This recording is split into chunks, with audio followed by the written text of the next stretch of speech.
Alors c'est avec un plaisir très immense que je vous fais cette vidéo. Justement, je suis au Mali, ça fait quelques jours. Je suis dans une commune très proche de Bamako. Et là, je suis venu pour pas mal de projets. Donc actuellement, on est en train de travailler sur le projet maïs.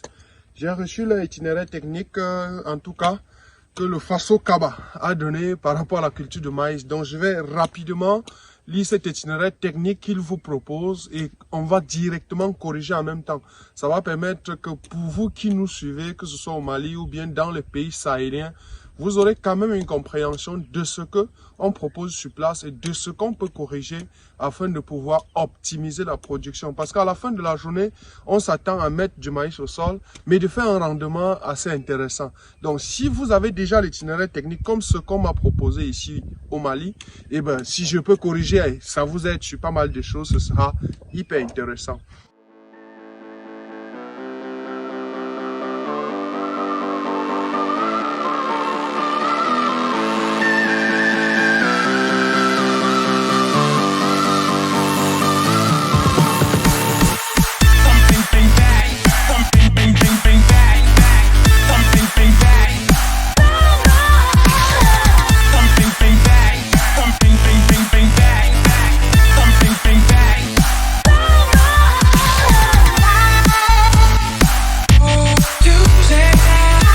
Salut à toi et bienvenue sur la chaîne, je suis Kana Ivari. Sur cette chaîne, je te parle d'agriculture, d'élevage, tout ce qui est technologie agricole. Je suis venu en Afrique de l'Ouest justement pour accompagner pas mal de producteurs en leur fournissant les informations que j'ai déjà au niveau d'Afrique centrale afin de leur permettre également de booster leur production.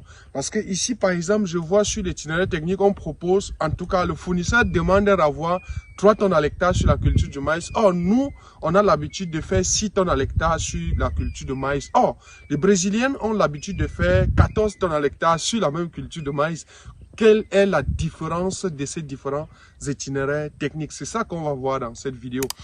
Et pour vous qui êtes en Afrique de l'Ouest, précisément au Mali, peut-être éventuellement en Côte d'Ivoire et Burkina Faso, et que vous avez besoin de pas mal de services, je pourrais également venir en aide.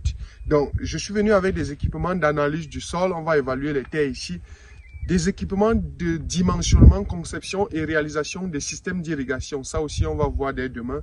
Et l'entretien des plantations. Donc, en tout cas, vous nous écrivez à travers nos numéros. Ça permet qu'on programme une descente sur le terrain chez vous afin de vous accorder ce service. Je suis encore là pour peut-être un mois. Donc, il y aura vraiment du temps pour pouvoir challenger tout ça. Alors, je précise que le Faso Kaba, c'est une entreprise malienne installée à Bamako qui est spécialisée dans la production et vente des services, précisément des semences agricoles aussi. Donc là, aujourd'hui, on parle du maïs. Alors, la première des choses que vous devez comprendre par rapport à cette variété de maïs, c'est que les graines sont jaune cornées. Donc, j'ai calculé le poids volumique ici. Je me suis rendu compte que c'est de maïs de petites graines, mais qui ne sont pas assez denses. C'est-à-dire qu'à la fin de la journée, s'il faut s'en tenir à ça, ce n'est déjà pas une bonne variété. Mais on va avancer afin de pouvoir revenir à autre chose. Semis jusqu'à maturité, 65 à 75 jours. Donc, pour ceux qui savent que la culture du maïs est une culture maraîchère qui fait 3 mois, comprenez qu'on est dans une région plus ou moins sahélienne ou soudano-sahélienne, où le climat ou bien la température est très élevée. Ici, il fait moyenne 30 à 40 degrés Celsius, la température moyenne quotidienne. Ça fait qu'en principe, le processus de croissance des cultures ici est très rapide, donc ça va très vite. Donc, au lieu de 90 jours, ici, on peut récolter du maïs pratiquement en 2 mois et demi, c'est-à-dire 75 jours. Donc, ce qui se passe tout simplement, c'est que tous les jours, puisqu'il y a assez d'eau, quand on dit période pluviale ici, peut réellement pleuvoir. Au nord même du pays où clairement on est dans un climat sahélien, où on a juste 2 mois à 3 mois de pluie maximum, on peut toujours faire du maïs, le mil, sorgho et tout ce qui va avec. Justement parce que les quantités de pluie qui tombent dans cette région sont énormes et ça fait qu'à la fin de la journée, on peut bien y faire du maïs. On va évoluer ça, c'est semis jusqu'à la récolte. Dose de semis. Ici, on parle de la quantité de semences. Ici, il propose de 20 à 25 kilos par hectare. Moi, personnellement, je n'ai pas de problème à ça. Donc, entre 20 et 25 kilos, c'est déjà une bonne chose. Mais au regard du type de semences qu'il propose, on pourrait penser aller entre 25 et 30 kilos par hectare. Mais là n'est pas le problème. La densité de semis ici, il prévoit 75 à 50 centimes, 75 fois 50. C'est-à-dire que entre les lignes, on fait 75 et entre les plantes, on fait 50. Ce n'est déjà pas une mauvaise chose, mais en principe, je pense que c'est très écarté. Très écarté. Ici, tout à l'heure, on a essayé de corriger pour essayer de réduire les différents espaces. Parce que c'est déjà la période de semis ici, proche de Bamako, dans le type de climat dans lequel on est actuellement. Alors, lorsque vous faites 75 par 50, comprenez en principe que vous êtes en train de faire la moitié de l'hectare sur un hectare. Ça veut dire qu'en principe, on peut bien faire 75, mais au lieu de 50, on fait 25. La preuve en est, lorsque vous avez des semoirs, que ce soit manuels ou des semoirs qu'on attelle au tracteur, les écartements sont de 27 cm. C'est-à-dire qu'au lieu de 50, on peut bien insérer une autre graine au milieu. Ça fait qu'on a 75, qui est bon pour moi, et 25 à 30 cm entre les plantes. Ça fait que vous êtes dans le double de la densité. Donc, s'il faut regarder directement le rendement, convenez que ici, il nous parle de 3 tonnes et demi à l'hectare. Donc, avec la double densité qu'on peut éventuellement avoir ici, on peut aller à 6 tonnes, voire 7 tonnes à l'hectare. Donc, ça, il faut corriger. La pluviométrie ici est de 500 mm d'eau par an.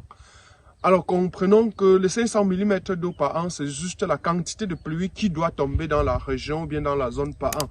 Ce n'est clairement pas un facteur très important ici parce que on a besoin de 115 jours de pluie.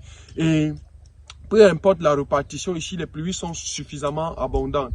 Comprenons aussi que quand on dit 500 mm par an, ça veut dire que chaque mètre carré de terrain doit avoir 500 litres d'eau par an pour suffire en termes de besoin d'eau de la plante de maïs. Donc ici, c'est pas un facteur limitant. Dans tous les cas, on est dans une région où les pluies sont abondantes, surtout en période pluviale. Donc on va évoluer au niveau d'autres choses. Après, en engrais, vous avez le DAP. Voilà, le DAP ou le NPK. Il précise qu'il faut mettre 100 kg de DAP plus 50 kg d'urée au premier apport. Donc on est à 150 kg. Voilà, suivi de 100 kg d'urée au plus tard 25 jours après. On est à 250 kg d'engrais. Ici, c'est parfait. Nous, au pays, on est clairement à 300 kg, c'est-à-dire l'équivalent de 6 sacs. Donc ici, 250 kg, c'est l'équivalent de 5 sacs. Mais demain, à partir de demain, en tout cas, je vais faire les évaluations, l'analyse du sol pour pouvoir savoir exactement si les chiffres indiqués ici sont très bons. Sinon, j'ai déjà même vu les formules de fertilisants NPK qu'ils ont ici. C'est le 17-17-17 qui est pour moi un très bon engrais parce que après, il y a l'urée qui est 46-00. Donc, c'est très bon. La formulation, elle est bonne, mais les quantités, est-ce qu'elles sont bonnes? Je pense qu'on pourrait travailler ça une fois après l'analyse du sol. Bien, on va évoluer avec l'herbicidage. 4 litres d'herbicide de prélevé. Ici, l'herbicidage de prélevé, c'est ce qu'on vous chante tous les jours. Après le semis, généralement, l'herbe va rapidement repousser. Maximum, vous avez 3 jours pour pouvoir herbicider toute la plantation afin d'empêcher l'herbe de remonter. Et auquel cas, lorsque vous auriez fait le maïs, lorsqu'il va grandir, il n'aurait plus de problème. Alors, il précise 4 litres par hectare. C'est pas mauvais. Donc, vous pourriez utiliser un herbicide de contact ou systémique en fonction du taux d'herbe. Mais allez-y à maximum 5 litres parce qu'en même temps, il ne faut pas toxifier le sol avec cette quantité. On va évoluer avec l'herbicidage sélectif. Ici, précis 1 litre d'herbicide sélectif, 1 litre par hectare de Nico maïs. Ici, c'est ce qu'on va appeler l'ultra maïs dans certains pays. Donc, c'est l'herbicide sélectif. C'est-à-dire que lorsque le maïs aura un certain âge, on va tout simplement herbicider le champ et ça va détruire exclusivement l'herbe dans cette parcelle-là. C'est déjà aussi une bonne chose. Donc, on peut le faire avant 1 mois pour permettre que le maïs se lève bien. On peut le faire avant 25 jours pour que la prochaine fertilisation, il n'y ait pas d'autres éléments qui absorbent du maïs. Bien, le rendement ici, il propose 3,5 tonnes par hectare.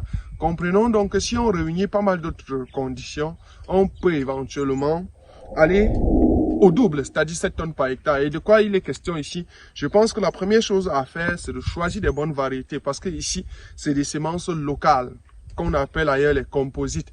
Donc ici, c'est des semences locales produites par un semencier tout simplement. Donc, on comprend que si on utilise des hybrides, si on corrige la formule de fertilisation, si on ajoute la protection phytosanitaire, parce que ici, forcément, ayant fait un premier test, convenez qu'on aura des insectes et autres qui vont venir attaquer le maïs et baisser le rendement. Qu'on ajoute et qu'on corrige la formule de fertilisation aussi, qu'on corrige la densité, c'est-à-dire les écartements, tout ça peut faire qu'on passe à 7 tonnes à l'hectare. Et c'est l'objectif premium aussi ici. Bien après, c'est le contact et tout ce qui va avec.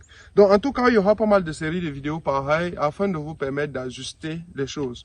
Je ferai une vidéo très prochainement pour vous montrer les différentes zones agroécologiques du Mali afin de vous indiquer exactement les zones dans lesquelles vous devez acheter les terres afin de vous lancer en fonction du type de culture, en fonction du type de projet. On va également faire une vidéo sur le pompage solaire en tout cas, afin de vous permettre également de savoir que les sources d'eau sont disponibles, mais aussi les sources de pompage sont disponibles et l'implémentation des différents systèmes d'irrigation. En tout cas, on restera disponible. Nos contacts sont en bas de description et rendez-vous très bientôt. Merci.